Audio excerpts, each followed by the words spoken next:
Hello বন্ধুরা, আমি আজকে দেখাবো মান কচু বাটা। এটা আমি গ্রেট করে রেখেছি। এই দেখুন, এটা আমি কড়াই দিয়ে একটু কষে নেব। এই বাটাটা একটু অন্য ধরনের। তার সঙ্গে আমি নিয়ে নিচ্ছি 8-10টা রসুন কোয়া আর গোটা 6 কাঁচা লঙ্কা চপ করে নিয়ে নিচ্ছি। এগুলো আমি এবার কড়াইতে একটু সর্ষের তেল দেবো। কড়াই বসিয়ে দিয়েছি, কড়াই গরম হয়ে গেছে আমার। আমি 2-4 চামচ সর্ষের তেল দিয়ে দিলাম।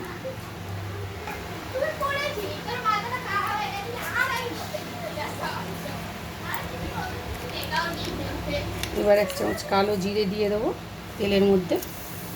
কালো জিরে ফোড়ন দিয়ে দিলাম 1-1.5 চামচ, ছোট্ট চামচে।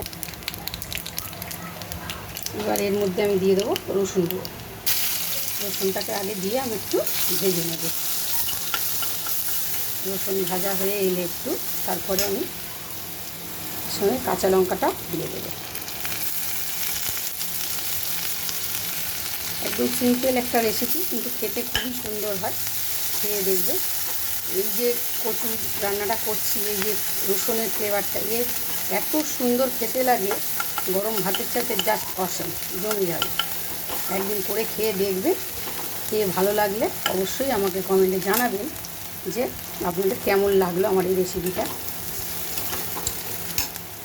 এবার আমি কচুটা দিয়ে দেবো। একটু ভাজা ভাজা হয়ে গেছে।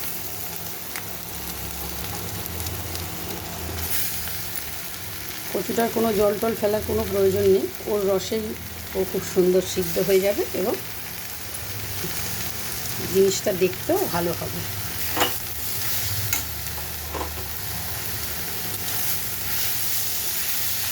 আমি এখানে কোনো হলুদ, কোনো মশলা ইউজ করব না, জাস্ট একটু নুন আর একটু মিষ্টি দেবো।